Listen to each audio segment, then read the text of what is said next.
Social anxiety disorder is a disorder characterized by anxiety induced by social situations and interactions. The main symptoms of social anxiety disorder are fear, anxiety, and avoidance. Individuals with social anxiety disorder often avoid social situations as they feel others around them are scrutinizing them. They especially fear others around them noticing their nervousness and anxiety, thinking that the recognition of their anxiety will cause others to perceive them negatively. The stress, fear, and anxiety held by the individual are out of proportion to the actual threat of the situation, and the symptoms of fear and anxiety are clinically significant. These symptoms must be experienced for at least 6 months to fall into diagnosable criteria. Other factors, such as substances or underlying medical conditions, cannot be the inducing reason of the social anxiety symptoms in order for it to be considered social anxiety.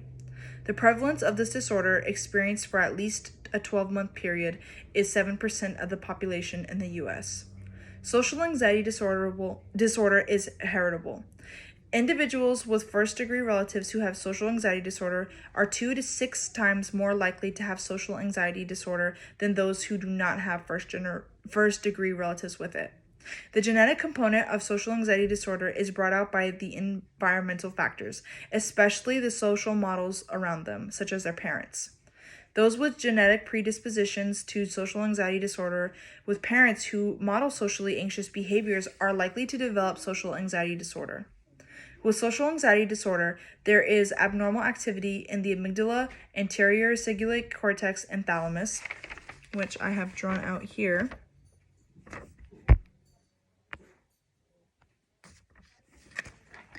The amygdala is a part of the brain that is responsible for fear and anxiety, and when those with social anxiety disorder are placed in social situations, their amygdala overreacts.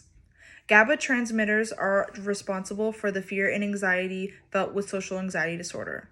It is believed that experiencing maltreatment as a child and other negative social experiences are environmental factors that can cause the development of social anxiety disorder. Research data shows that experiencing racism and discrimination can also cause the development of social anxiety in African American individuals.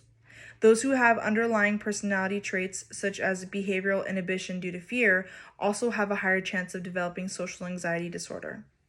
Most treatment for other social anxiety disorders include anti-anxiety medication to counter the amount of activity in the amygdala and helping the neurotransmitters reduce neuron excitability by inhibiting the nerve transmission.